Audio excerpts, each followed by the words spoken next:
어제는 2명이 등장했는데 오늘은 좀 저희가 말씀을 나눠야 할 인물이 한 명 더 있습니다. 3명을 선정해봤는데요. 첫 번째 인물.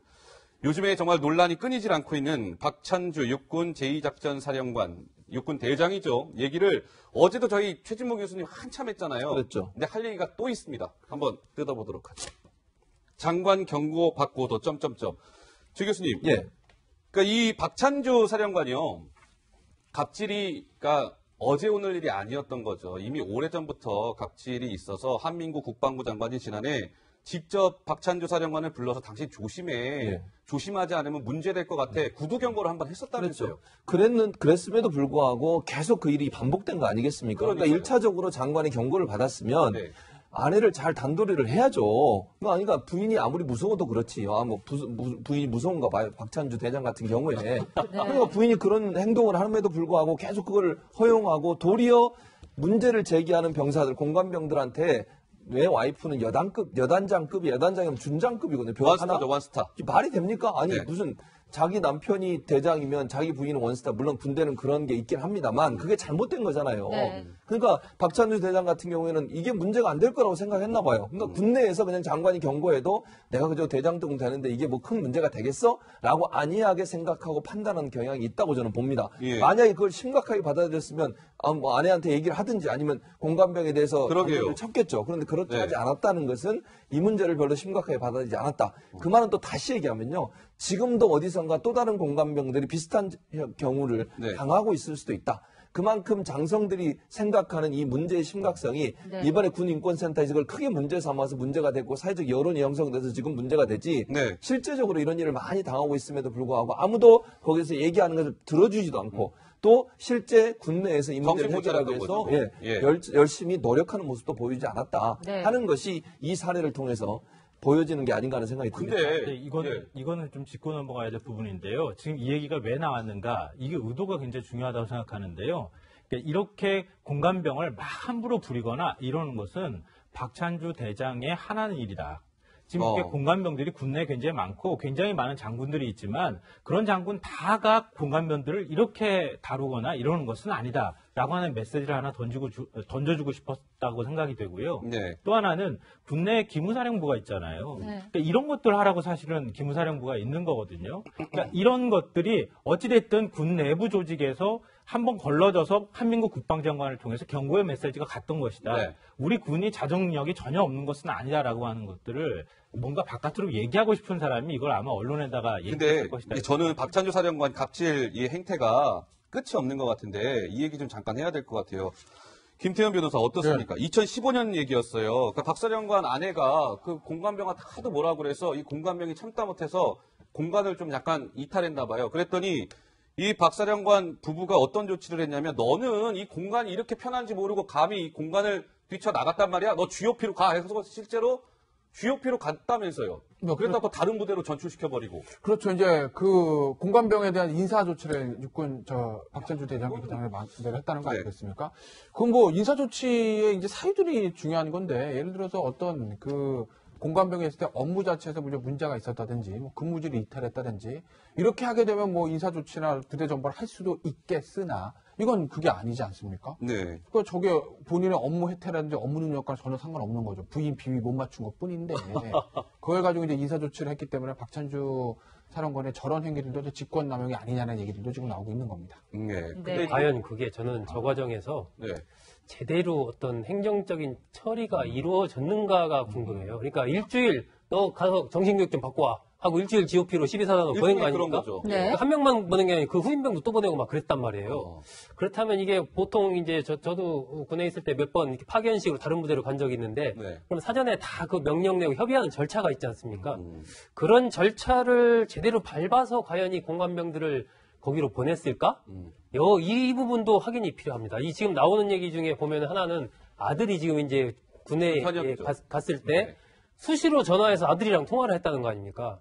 그러니까 이것도 언제든지 그냥 전화해서 아들 받고 그러면 아들이 쭈르르 와서 받고 이런 식으로 사실상 군의 어떤 지휘 체계, 네. 명령 체계 자체를 이 박사령관이 무시한 것 아니냐 그런 의혹들도 제기가 되고 있기 때문에 이 부분도 정확한 좀 조사가 뒤따라야 될 것으로 보입니다. 박찬주 사령관 아내분이요, 이 공관병한테 이런 것까지 시켰대요, 최 교수님. 예. 밤 11시에 예. 자고 있을 시간 아닙니까? 그때 깨워가지고 공관병 너 일로 와봐 해가지고 새벽까지 인삼 다리기 하고요. 떡국을 한번 끓였나 봐요. 네. 떡국 끓이다 보면 떡이 이렇게 두 개가 붙는 경우도 있잖아요. 그 떡이 붙었다고 또 엄청나게 그 공관병을 또 나무랬다는 거 아니겠습니까? 인격 모독이죠. 저는요. 그리고 이거는 근무 시간 외에 지금 근무를 시키는 거 아니겠습니까? 네. 저는 그래서 공관병들이 하는 여러 가지 역할 중에 음식 만들고 청소하고 이런 일 시키면 안 된다고 생각해요. 군대 그거 하러 갔습니까? 아니 공관병들을 저는 그래서 어제도 잠깐 말씀드렸지만 공관병 제도를 폐지한다고 생각하는데 기본적으로 개인적으로 생각하는데 거의 뭐 노예 부르듯이 종 부르듯이 지금 하고 있는 거 아닙니까? 지금 박찬주 대장 같은 경우에 저는 뭐 김성환 평론가는 아까 뭐 그런 의도로 얘기했다는 저는 그렇게 안 믿어요. 군대에 저런 장군이 한 명만 있겠으면 저는 그렇게 생각하지 않습니다. 제가 군대 생활 7년 했는데 그것도 장교로 아, 예. 제가 많은 경험을 해본 결과 공간에도 여러 번 가봤거든요. 그런 짓 하는 사람 진짜 많습니다.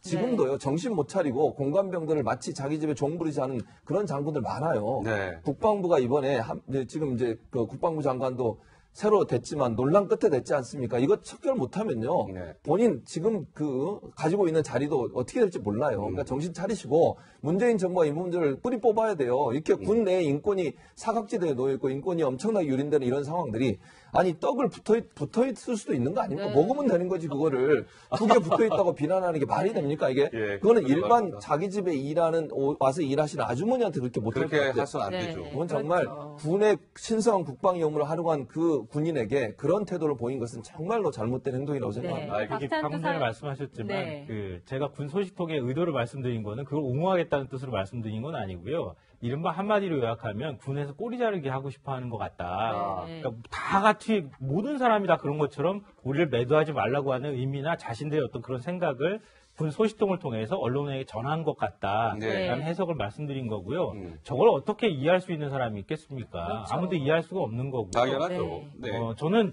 이것도 하나의 우리가 뭐 논쟁이나 비난하고 할 소지가 있으면 얼마든지 비난하고 비판해야 되지만 박찬주 대장 부인에다가 우리가 너무 포커스를 맞추는 것도 저는 조금 문제가 있다고 봐요. 네. 왜냐하면은 우리 그런 거예요. 박찬주 대장의 부인은 그냥 민간인이에요. 네. 근데 박찬주 대장이 얘기했던 것처럼 여단장급이다라고 해서 자기 계급장의 일부를 떼서 부인한테 달아준 거예요. 네. 그럼 그 계급장을 받아가지고 자기 멋대로 한 부인도 잘못이지만 네. 제가 볼 때는 그렇게 하도록 둔 박찬주 대장이 훨씬 더 큰 잘못이 있다. 네. 네. 박찬주 대장한테 우리가 더 많은 비판을 책임을 가야 물어야 한다. 된다. 예, 그 네. 부분은 좀 지적하고 이게 분명하게 옥석을 가리기 위해서라도 조사가 반드시 필요합니다. 그러니까 네. 지금 이제 최 교수님은 7년 근무하셨다고 했는데 저는 3년 근무했거든요.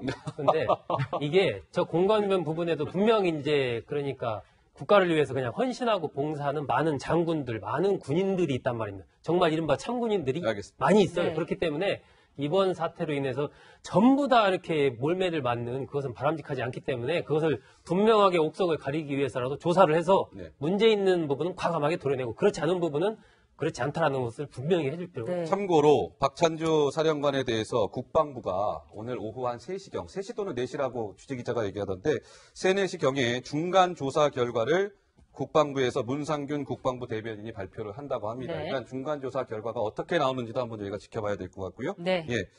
이 박찬주 대장의 부인, 이 박찬주 대장이 직접 여단장급이다 이렇게 얘기를 했다는데 실제로 장교 부인들의 이런 권력 영화에서도 묘사된 적이 있습니다. 함께 보시겠습니다. 영철이 엄마, 우리 집 와서 김치 좀 담가줄래요? 네? 김치요?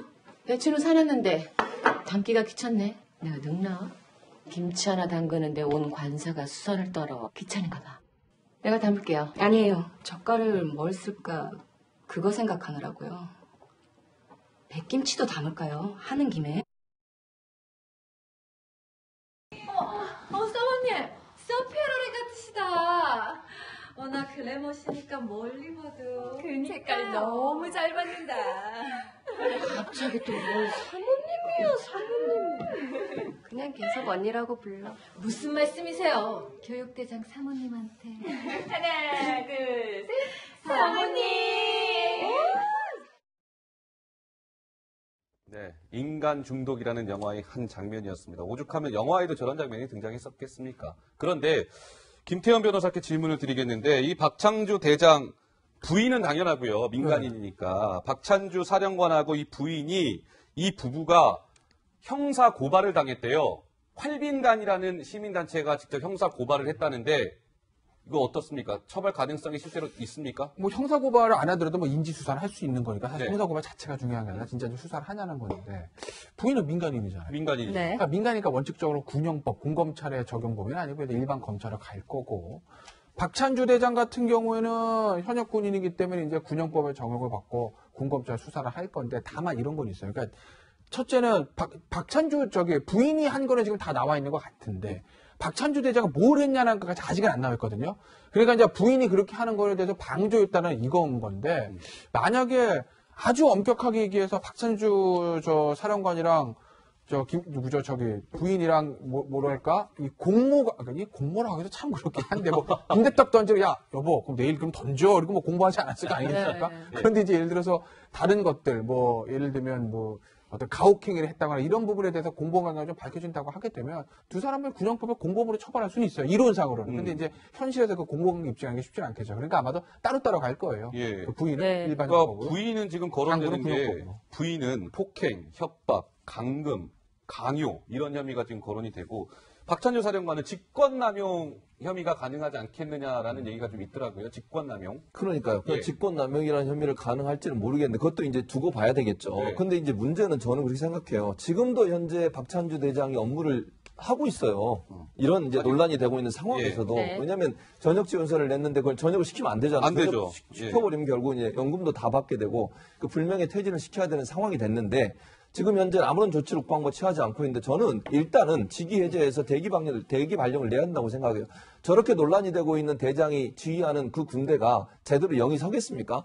군인들 중에도 일반 병들은 얼마나 저걸 들으면서 몰랐던 병들한테도 얼마나 큰 상실감이 있겠습니까? 네. 저런 사령관 밑에서 일하는 군인들이 충성심이 생기겠냐고요. 제가 볼 때는. 안 생기거든요. 당연하죠. 그런데 저 사람이 아직도 역할을 하고 있다고 하는 것이 저는 국민들의 분노를 더 산다고 보고 네. 당장 저는 국방부 입장에서는 직위해제해서 대기 발령 시켜놓고 새로운 사람을 임명해야 한다고 생각을 해요. 네. 그래야 그런 상태에서 조사를 받게 하죠. 그리고 지금도 업무를 수행하고 있는 사람을 조사하는 조사하러 가는 그 단에 있는 분들이 네. 자기보다 상관이잖아요.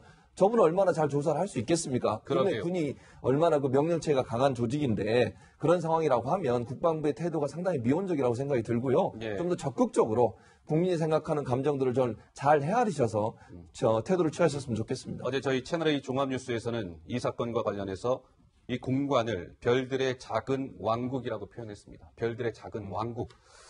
정말 문 닫으면 이제 별들의 왕국이 된 셈이었죠. 자, 박찬주 사령관 오늘 중간 수사 결과가 3시 또는 4시에 발표가 된다고 하니까 그 내용은 계속해서 저희가 이어지는 프로그램을 통해서 전해드리도록 하겠고요. 이번에는 두 번째 화제 인물로 넘어가 보도록 하겠습니다. 어제 동아일보 뉴스로 알려지게 된 소식이죠. 김기덕 영화 감독에 대한 얘기인데요. 또 새로운 소식이 전해졌습니다. 이번에는 어제는 배드씬을 여배우한테 강요했다는 소식도 굉장히 충격적이었는데 이번엔 더 심한 게 밝혀졌습니다. 배드씬에 이어서 신체 접촉을 강요했다는데 여인선 앵커, 이건 또 대략 어떤 내용입니까? 네, 좀 자세한 이 여배우의 추가 진술이 알려졌는데요. 일단은 그냥 배드씨만 하게 한 것이 아니라 대본에 없던 내용을 하게 했다는 소식이 전해졌어요. 김성환 평론가님. 네.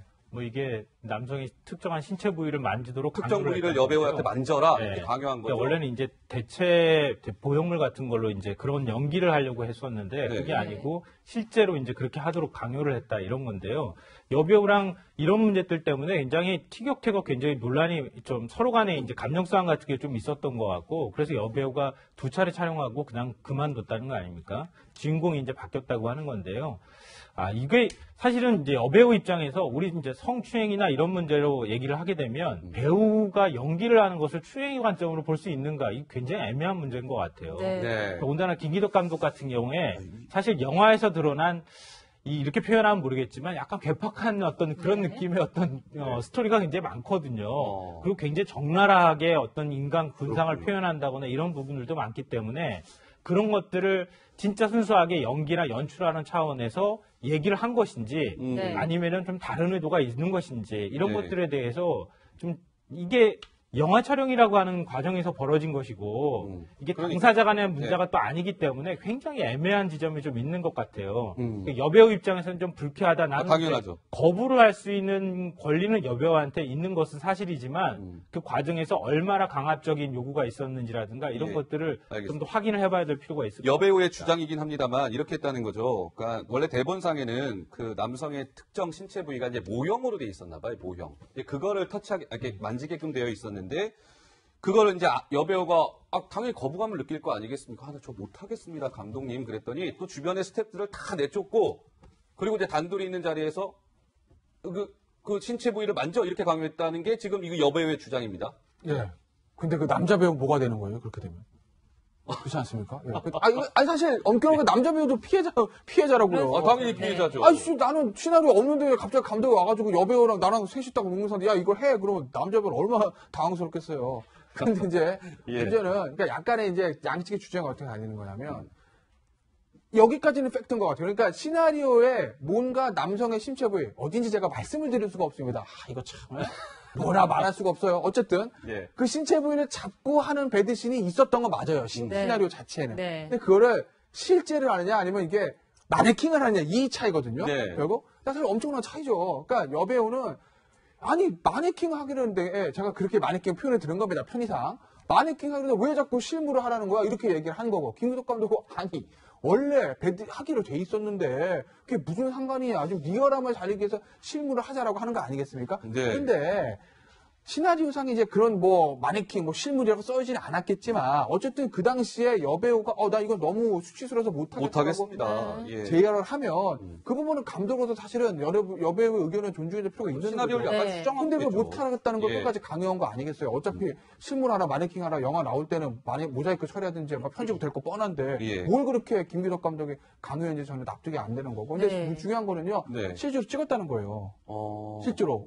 그 장면에서 그날은 어떻게 촬영장 박차고 나올 수가 없잖아요. 나 이거 잘못 박차고 나가면 그 다음에 내가 캐스팅 안 될 수도 있는데 일단 찍었다는 거예요. 그래서 그 영상은 있다는 거예요. 그런데 그 다음에 여배우 나 이거 도저히 못하겠다 해서 그만둬서 여배우가 교체되는 바람에 네. 이제 개봉할 때는 다른 여배우가 찍은 거죠. 네. 근데 이제 문제 또 여기서 또 있는 거예요. 소국자님. 이 여배우가 일단 촬영은 한 거 아니에요. 네. 근데 그런 촬영을 앞으로 더 할 수는 없는 거 아니겠습니까? 이 여배우 입장에서는. 그래서 중도에 하차를 했답니다. 근데 소문이 어떻게 났냐면 저 여배우 말이야 저 촬영하다 말고 도망가는 무단 이탈하는 그런 정도의 여배우밖에 안 돼 라는 식의 소문이 쫙 퍼졌다는 거예요. 영화계에. 그래서 이 여배우가 정신 질환을 안아서 굉장히 좀 후유증에 또 시달리고 있다고 그래요. 그러니까 이게 두 사람이 아마 알게 된 게 이제 1996년인데 좀 오래됐어요. 그러면서 계속 알게 돼서 만나게 되면서 이제 이 여배우가 김기덕 감독에게 좀 출연을 좀 하고 싶다, 출연 좀 시켜달라 이제 여러 차례 얘기를 했고 그래서 2013년 3월 달이거든요. 이 영화 촬영이 시작된 게. 그런데 두 번을 딱 찍은 겁니다. 두 번 딱 찍고 그 사이에 무슨 일이 있었는가? 일단 이제 지금 김기덕 감독도 인정하는 폭행이 있었죠. 뺨을 때린 거, 두세 차례 여배우의 뺨을 때린 거. 그것에 대해서는 김기덕 감독도 인정을 합니다. 실제로 나도 때린 적 있다. 폭행한 건 인정한 거예요. 네, 근데 그 폭행이라는 게 아니고 나는 디렉션이라고 표현을 했는데 연기를 내가 지도를 해준 거다. 이렇게 뺨 네. 때리는 그렇지, 거다. 이렇게 뺨 지도한 때리는 거다. 거다. 이렇게 지도를 해준 거다라고 얘기를 하는데 네. 여배우는 그걸 그렇게 받아들여지지 않은 것이고 두 번째 이 부분도 마찬가지로 대본상에는 그냥 모형을 사용해서 하는 걸로 돼 있는데 네. 실제 신체 접촉을 하라고 하니까 네. 그 당시 상황에서는 어쩔 수 없이 여배우가 하긴 했지만 어쩔 수 없이 했지만 굉장히 가슴 예. 속으로는 이건 아닌데 싶은 어떤 수치심과 이런 것들을 그랬겠죠. 갖고 있었던 것 같아요. 그러니까 네. 두 번 딱 찍고 그 다음날 안 나온 겁니다. 안 나오니까 김기덕 감독이 반나절 딱 기다렸는데 안 나오니까 이거 빨리 촬영해야 되는데 날짜는 급하고 예산도 얼마 없는데 그러니까 이제 여배우를 여주인공을 바꾸는 거거든요. 네. 그러면서 지금 이 주장을 하는 이 여배우가 굉장히 더 충격을 받았고 네. 주변에다가 또 그 무단 촬영장을 무단 이탈한 배우 뭐 이렇게 이제 소문이 도니까 네. 정신적인 충격까지 받으면서 정신과 치료를 받았던 그렇군요. 건데 네. 저는 어쨌건 이 여배우가 어떻게 느꼈는가 네. 그게 중요하다. 그게 중요하다라고 봅니다. 네. 김기덕 감독의 의도도 물론 뭐 있겠지만은 네. 네, 이 영화 메비우스 개봉 당시에도 굉장히 충격적인 내용으로 화제가 됐었는데요. 당시 이 김기덕 감독이 어떻게 연출 의도를 얘기했었는지 함께 들어보시겠습니다.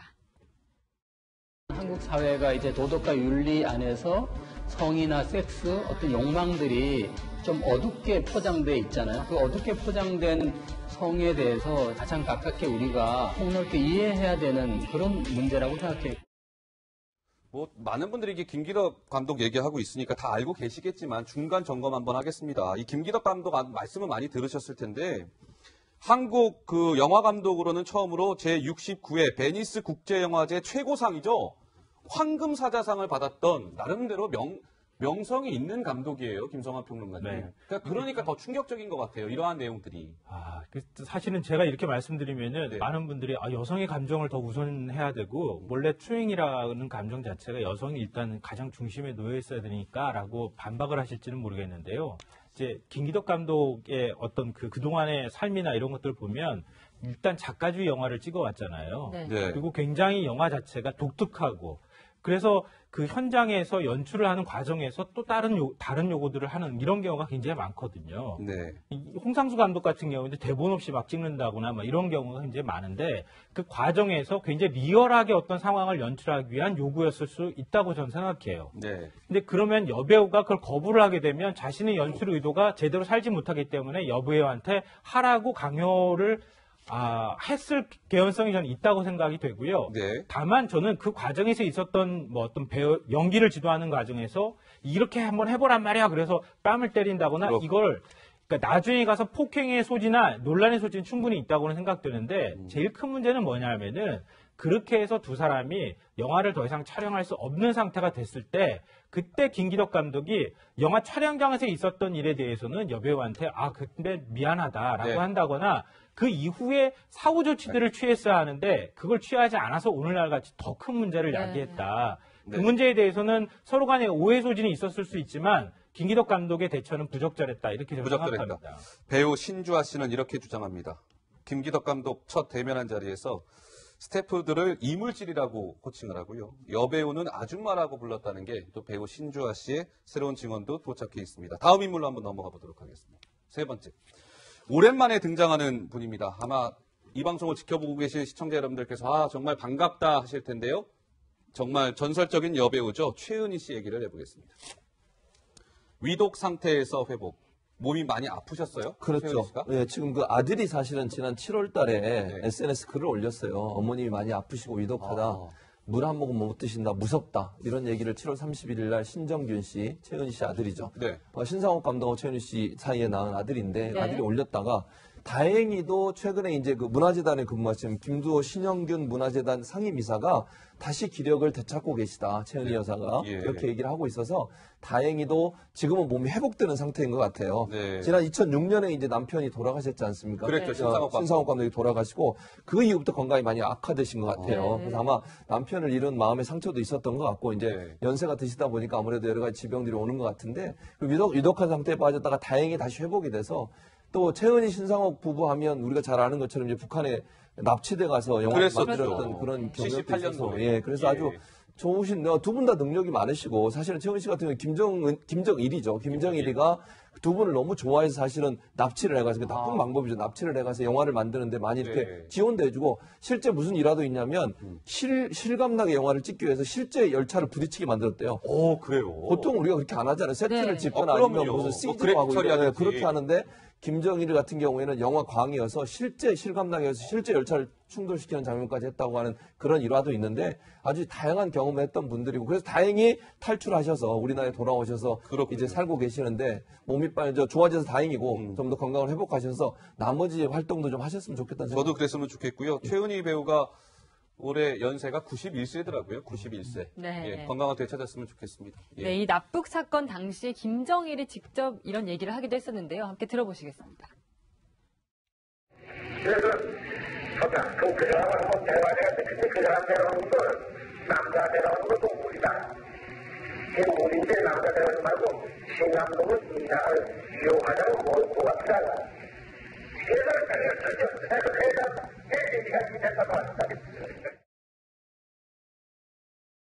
남포항까지 이렇게 마중을 나왔거든요. 이북의 영화계를 좀 활성화시키고 또 영화를 잘 만들어서 외국에 내보내고 최 선생 날 좀 보시라요.